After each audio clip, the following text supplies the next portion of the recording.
ओम प्रणाम। माँ विंध्यवासिनी से बीन नदी से जुड़ी हुई माँ भुवनेश्वरी की ये नदी चमनपुर गांव होकर के, ये बस्टोला सौड़ गांव होकर के जो प्रवाहित होती हैं। बीच में यहाँ पर दिवली इंटर कॉलेज से भी एक नदी का निर्माण होता है और दो नदियाँ यहाँ पर आकर के बराबर में मिलती हैं। तीसरी भुवनेश्वरी माँ की तरफ से आई हुई नदी वो निचले सतह पर प्रवाहित है, इसलिए ये भुवनेश्वरी माँ की प्रथम इस तरह की नदी जो है आगे विंध्यवासिनी माँ में समाहित हो जाती है और गंगा में मिल जाती है। ये हमारे विद्यार्थी जो भूगोल और ये पर्यावरण और कल्चर के अध्ययन करते हैं, देवभूमि नीमसार के छठे पड़ाव नैमी शरण दधीच ऋषि के छठे पड़ाव से शिव जी के शिवालिक में हम अपने विद्यार्थियों कक्षा 1, 2, 3, 4, 5, 8, 10 जो पढ़ चुके थे आज के 30 साल 20 साल पहले, उन बालकों को पढ़ाने के बाद आज हम आयुर्वेद और भौगोलिक पर्यावरण का अध्ययन कराते हैं, जिसमें हम देखते हैं कि यहाँ पर दो नदियाँ हैं। एक नदी का ये सतह आई है और एक नदी की ये सतह आई है। दोनों नदियों में फासला होगा, परंतु इस नदी का जो निचला ढलाव है वो अधिक है और इस नदी का ढलाव ऊपर ही ठहर गया है।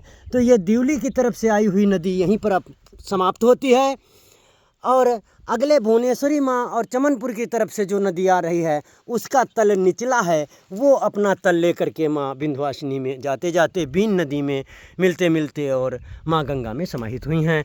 हम भौगोलिक अध्ययन को इसलिए बालकों और आप सबके बीच में प्रदर्शित कर रहा हूँ कि हमारे पास कोई प्रिज्मेटिक कंपास, स्पिरिट लेपिल, थर्मामीटर कोई नहीं है। हमारे पास दिग्सूचक यंत्र कुछ नहीं है। हम भूगोल के प्रोफेसर हैं और ये सब बच्चे भूगोल के विद्यार्थी हैं।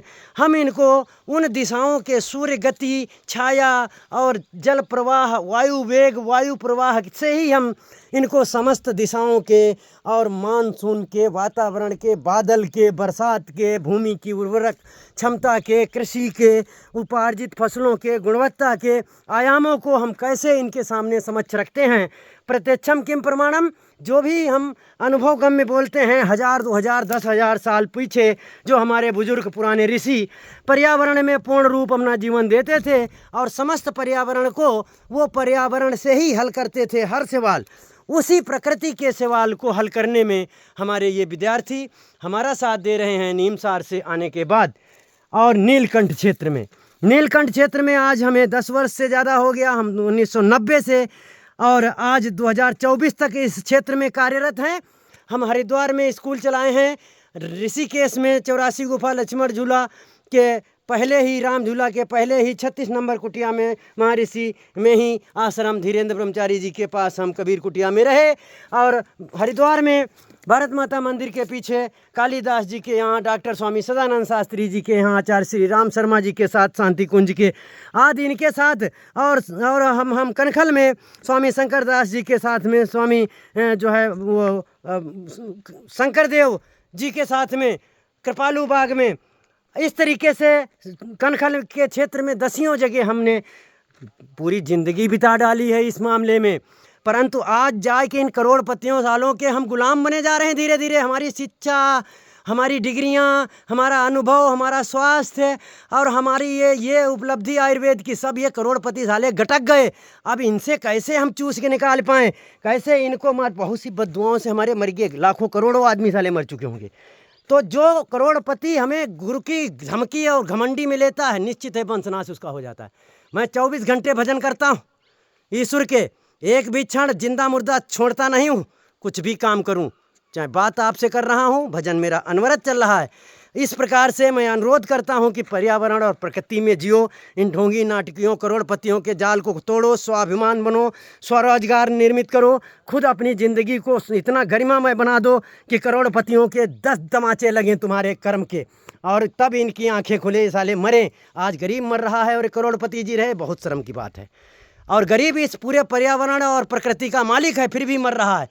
इन्होंने सालों ने काली पट्टी बांध दी, सब लालच की, मजबूरी की, ढोंग की। मैं उससे आज़ाद हूँ। मेरे साथ जुड़ के अरबों खरबों लोग तुम ना आज़ाद हो सकते हो। ओम नमस्ते, ओम प्रणाम। हमारा ये पूरा आयाम, चेहरा और हमारी ये आवृत्ति नीमसार क्षेत्र में जो बाबा गुंडा हुआ, साधु राम ने उसको रगदा के मार डाला है। श्री चंद कुटरा के बंदूकें विद्यार्थियों को दे दे के बंटवाते थे और विद्यार्थियों को गुंडाई करवा के रिवाल्वर, राइफल, कट्टा, बंदूक, हथगोला पुलिस के ऊपर छोड़ते थे, पब्लिक के ऊपर छोड़ते थे, गरीबों के ऊपर छोड़ते थे, हरिजनों के ऊपर छोड़ते थे। मैंने सबको समाप्त करा है और आज नीलकंठ में हूँ और देवभूमि में हूँ। गुंडा लुच्चा छिपे चाहे अपने 70 साख के अंदर छिप जाओ, ये शरीर नहीं, इसके अंदर की प्रार्थनाएं तुम्हें वहीं मार देंगी। ये पक्का सत्य है। करोड़पतियों, अपने घमंड में लेना नहीं। मेरी लंगोटी 30 साल पुरानी होगी। मैंने अपने विद्यार्थियों को दिखाया, 1000 जगह से फटी।